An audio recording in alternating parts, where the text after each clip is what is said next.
داسې ده چې مویې ځای ده هغه داسې ده چې بله ښځه په میینه شوله هغه رانه لاړو ګردی کول یې کېږي شپږ میاشتې کېږي دغسې کېږي پیسو پېژنه ایسه پنځه بال بچې یې ورته پرې شولې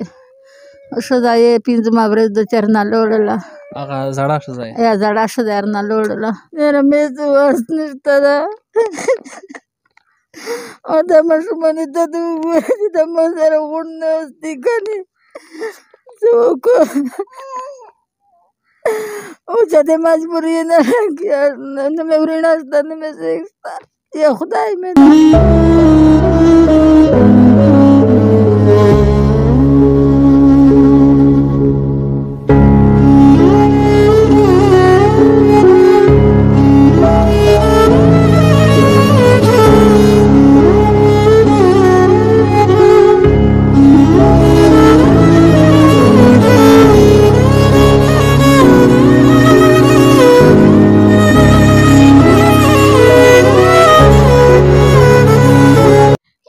دا زه څه وکړم د یو بسکوټ واس مې نه ورته رسېږي چې دغه ماشوم یې تیار وکړو و دې په غلي کړو و نه مړۍ ورته خېږي ځکه چې نه ته ششتر سره نه مې ګټلې سړی شته ده چې مو ته سره ګټي نه زه خپله څه کولی شم چې زه چا سره چار وکړو ځکه چې نه شو کولی چې ګدای وټیټېدای نه شو و داسې ده چې نېره مې هېڅ واس نه رسېږي نه مې بیټري شته نه مې بجلي بیزې شته خالي پرته دي ګرده شپه کله یو ته بیزویه کله بل ته بیزویه و دې د کرژي کوي کله نیم سپچک شي چې ادې غواړو بابا غواړو بیا زه بیا په ژړا ورسره کښېنېږم بیا خپله بیا ورته کښېنېږم بس زه ترسم بس خو زه تر کوم زه داسې ته کوم همې دې روغله بابا دې روغی و دا چې دا مو ته مېړه نه رسي و مېړه یې موبایل بند هر شاعر نه بند دي سیک وظیفه رولاږي سیک نه رولاږي دا ویل کې ماشومان نوست تیر سره تو نیره زمن شته نه مې سیک نشته بغیر سړی دی هغه مړ ده هېڅ سیک مې نشته بغیر د الله نه زه ډېره مجبوره یم ډېر تکلیف نه زه دا کیسې کوم درته چې شګر بیماری یم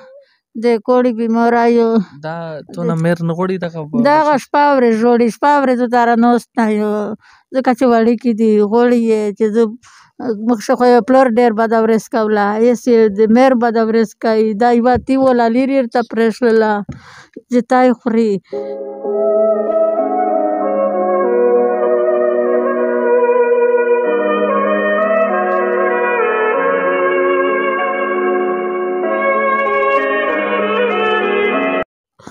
دی بیا جوړي چې روغو دې نه کړې مړی یې غواړو بزرگترین چې بس اسلشکی ټیم شته د زه یې خیشتوم و دالې دیړې میړې نه چې څه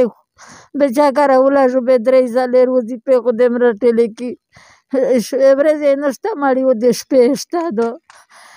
شپې خو به دې م راودینه ورکوي ورځې خو دې کودینې نه پرېږدي چې یوه ورځ خو دې نه چې تاسو ته مې ډېر کړي